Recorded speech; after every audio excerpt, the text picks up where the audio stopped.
Hi, and welcome to this video. In this video, I, Blue Airways, And I, Itaviation. will tell you the story of the wonderful defunct airline Pacific Southwest Airlines, also known as PSA.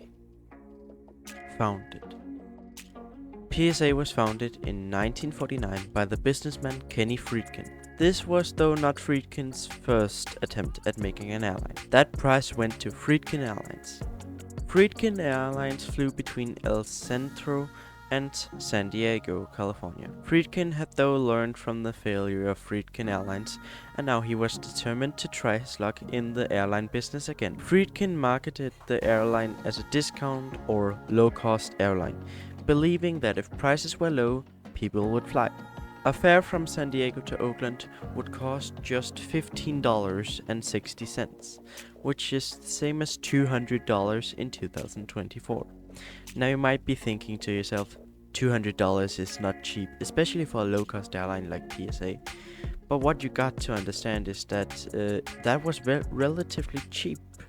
In 1949, PSA started with a single DC-3 which was leased for $1,000 a month, which according to Google is $13,000 in 2024. The DC-3 began a weekly round trip from San Diego to Oakland via Burbank. The airline's reservations office was located in a latrine that had been used in World War II.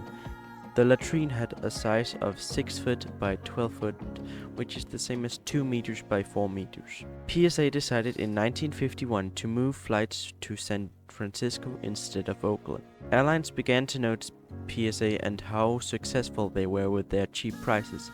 This caused many airlines to lower their cost to compete with PSA. This did not really go as planned, as passengers who before were scared that the cheaper prices meant something like poorly maintained planes, now seeing the other established airlines cut cost, started believing PSA to be safe.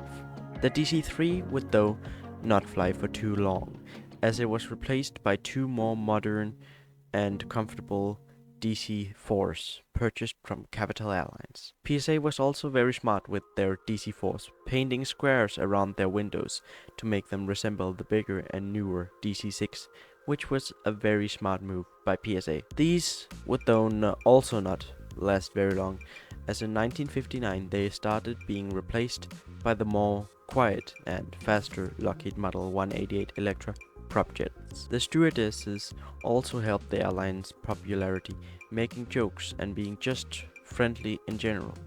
Sadly, in 1962, Friedkin suddenly died of a stroke.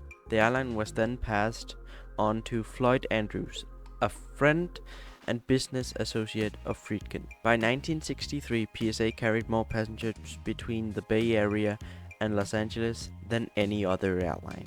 Glory days and jet age. Floyd Andrews moved the reservations office out of the latrine in San Diego and also made PSA a public company by selling shares. He also bought PSA's first jet, Boeing 727-100 in 1965. Later, he also bought the Boeing 727-200, DC-930, and 727-200. This allowed PSA grow its popularity and strengthened its route network. This also replaced the Lockheed Electros. Around the same point in the early 70s, PSA introduced the now iconic orange and pink livery. This livery too will not get known from the colors, but rather it will get known from the iconic smile on the front of the aircraft. Without it, the livery will just seem bleak and lifeless. PSA also introduced the Lockheed 1011 three-star in the mid-70s, being the only interstate airlines in the US to operate wide-body jets. This also had lower deck seating, making it a double-decker. Southwest Airlines founder Harb Kelleher studied PSA extensively and used many of the airline's ideas to form the corporate culture of Southwest Airlines. Electors returned in 1975 for flights to Lake Tahoe that ended in 1979 because Lake Tahoe did not allow all jets until the 1980s. After the airline deregulation in the 1980s, PSA began to expand rapidly, opening routes to places such as Las Vegas and Phoenix. Downfall. The airline deregulation was not just a good thing though. The airline deregulation caused competitors such as AirCal to be bought by American and Western to be bought by Delta. This might sound good on the surface. No more competitors, yay! But then again, think about it. What happens when a company buys another company? That's right. Now the other company is your competitor. PSA would now directly compete with the bigger airlines such as American and Delta. PSA feared that they might be the next target of American. Because of the fear of being purchased by American, an hour after the Aircall deal was announced, PSA agreed to merge with US Air, which was completed in 1987. This would mean that PSA would cease to exist. While this is not good, this would avoid them being purchased by American, and PSA would rather be part of US Air than being part of American.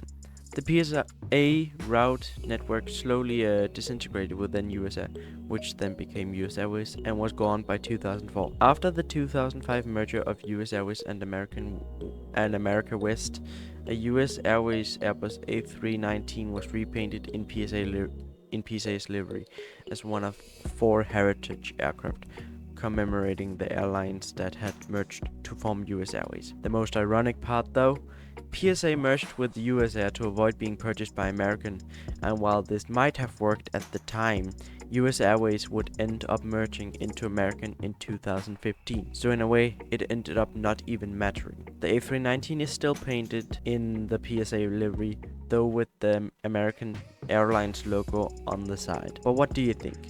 Was the merger worth it, or just a waste of borrowed time? Future of PSA and fleet. Now, after PSA merged with User wanted to protect the trademarks of the airline, so therefore User decided to name another airline with PSA name, that being Jetstream International Airlines. Anyways, at the time of the merger, PSA had a fleet that consisted of 1 BA 146 100A aircraft, 23 BA 146 200A aircraft, 4 DC-932, 21 MD-81, and 10 MD-82. Fun fact. Here is a fun fact that might not be interesting to some people. PSA is yet a code of PS is now used by the Ukrainian national line called Ukraine International Airlines.